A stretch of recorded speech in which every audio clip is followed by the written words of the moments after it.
everyone. This is Stephen Yates back for another episode of Sippin with Stephen, and boy, do we have a treat for you folks today. I have James Gerard, who is the brand ambassador for Barrel House Bourbon, and he is going to tell us about his fantastic distillery in Lexington, Kentucky, a little bit about their history, and a little bit about these fine products that you see lined up in front of you. So, without further ado, James, could you tell our viewers a little bit about the history of Barrel House? Absolutely, love to. A couple things.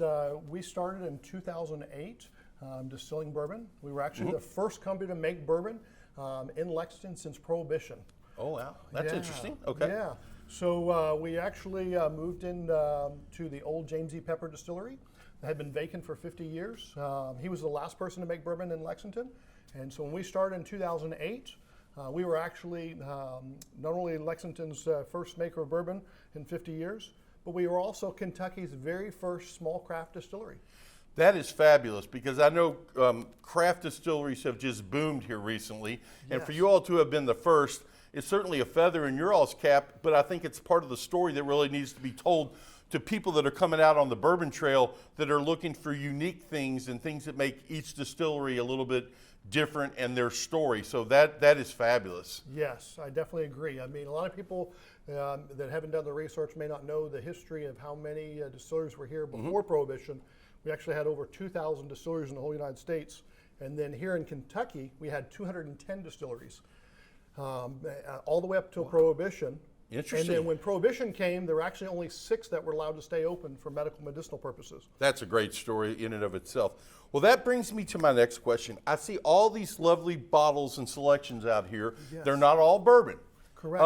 But my understanding is, and you can go into a little more detail, that when you all opened in 2008, like most distilleries, you have to allow time for your bourbon to age.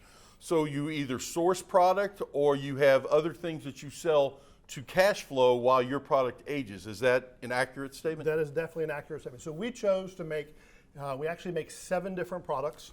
Also, you see here, we make 2 bourbons, 2 rums, 2 moonshines, and 1 amazing vodka. And so while we were waiting for our bourbons to age, we developed our vodka, which I believe is one of the smoothest vodkas on the market, and then our moonshine and our clear rum. So those clear products we could produce from the still.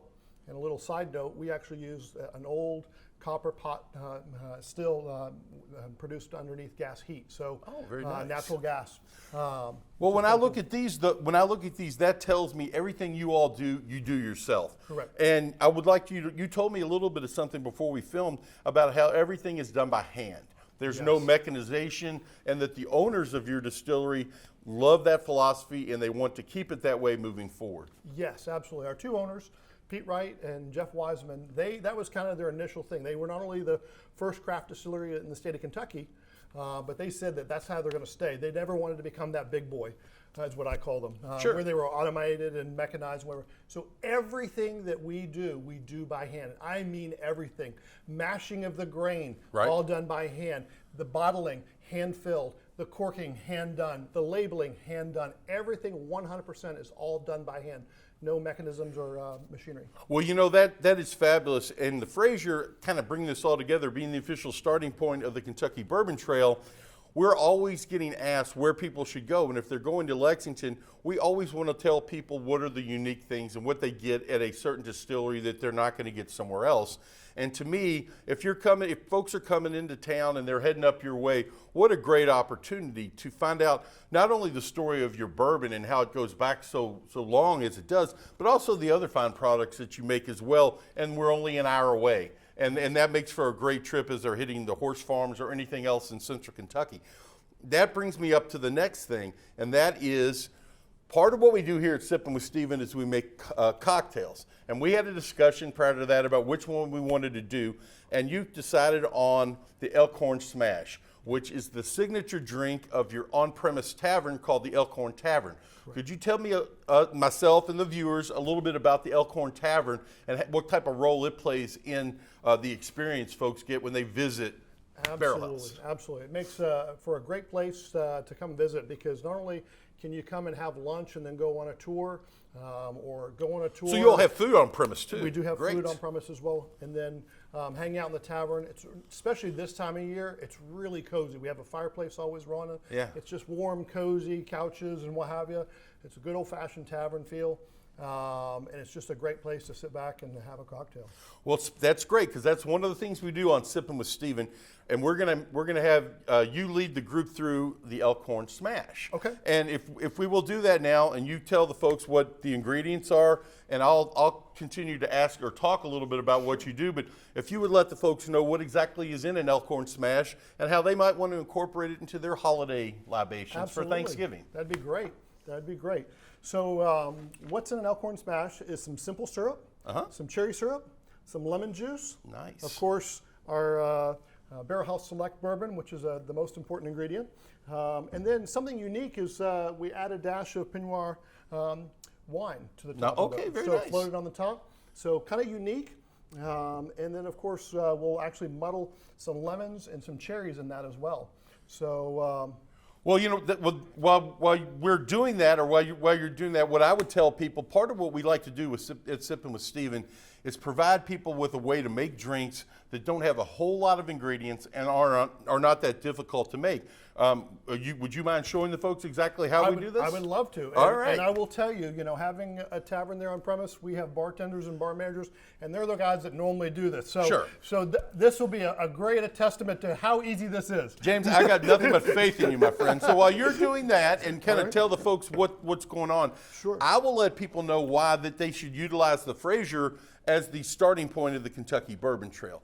As we look out around it, there are three basic major locations for the Bourbon Trail: Bardstown, Louisville, Lexington, and then areas that are on the peripheral. And if you're going to be coming to any of those areas, what a great place to come and start at the Fraser. Check out the Spirit of Kentucky Bourbon exhibit.